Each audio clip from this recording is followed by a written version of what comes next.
Thanks, Asian Film Archive, for inviting me. I'm going to do the opposite of what Ben Huat did, because like him, I'm used to lecturing to big groups of students, because I'm a lecturer into you, and I've got into the bad habit of speaking, without notes and rambling a lot and just kind of talking on and on and on. So it's really hard for me to do 10 minutes. So I've decided to kind of write down some thoughts, and hopefully just basically thoughts around the theme of nostalgia and some things that I've been thinking about over the last few years in relation to film. So I'm going to read it, and the lights aren't great here, but I hope I can sort of see you and read it at the same time. It's believed that the term nostalgia was coined as a medical diagnosis to describe the misery of soldiers who ached to return home after many years of absence at war. I first wrote about nostalgia relating to Singapore film almost 3 years ago for the website Criticine. In fact, the article was published on the 9th of May, which is today, in 2012. And it was about the films of Royston Tan. And I was in a nostalgic mood when I wrote it, because it was about 10 years since I'd first arrived in Singapore to live here, and I'd had my first encounter with Royston's films within a few days of arrival during the Singapore International Film Festival. When I look back, which is what nostalgia is all about, and reread that piece, which was titled "You Can Never Go Home," I realized that I'd misremembered some things about it. I'd intended the article to be quite a forthright critique of nostalgia as an artistic strategy, but actually the piece was more digressive, polite, and indirect than I remembered. I was inspired to write it after I'd seen the film Old Places, which was largely credited to Royston, but it's actually a collaboration with two other filmmakers, Eva Tang and Victric Thung. That film, which visually captures a long series of specific locations in Singapore, accompanied by a soundtrack of recordings of people describing their memories of those places, seemed to represent the absolute hardcore of nostalgia. Royston has always been known for using old places as the settings for his films, where they were an integral part of the narrative texture. His characters are often out of time, and so being surrounded by the less varnished and the more neglected parts of Singapore was deeply appropriate for them. There is both a sense of loss and a compelling authenticity about the aged and the partially decayed. But in Old Places, those physical environments had become the only characters on screen.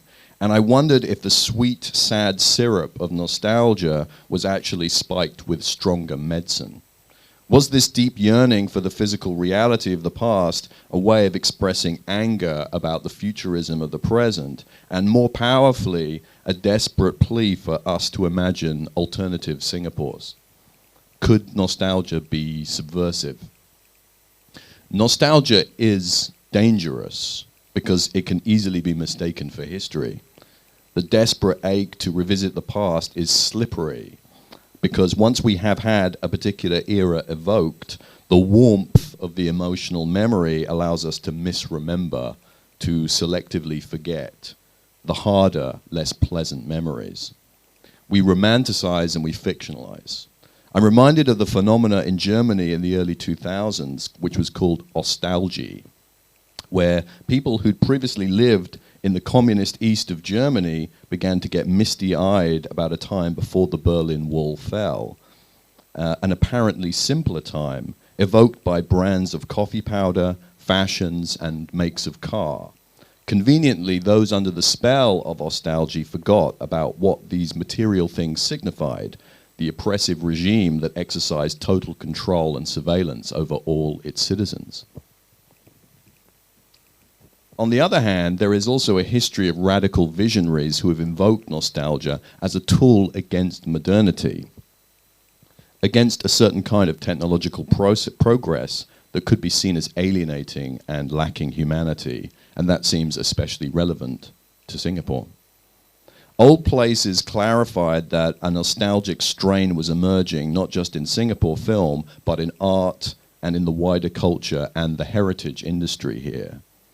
About 2 years ago, I chaired a discussion between young artists who were showing their work in a soon-to-be-demolished HDB block, and it became clear that working in this old place had led many of them into creating works that grappled with the past in a nostalgic way. Someone in the audience during the discussion was passionately angry about this. He was sick of nostalgia, he said, especially among young people affected by a second-hand yearning to return to a past that was gone before they were even born. When I first came to Singapore to visit in the late 90s, nostalgia wasn't yet on screen. Locations that a decade later would be called old places were just part of the contemporary fabric of urban life. They hadn't yet been fetishized.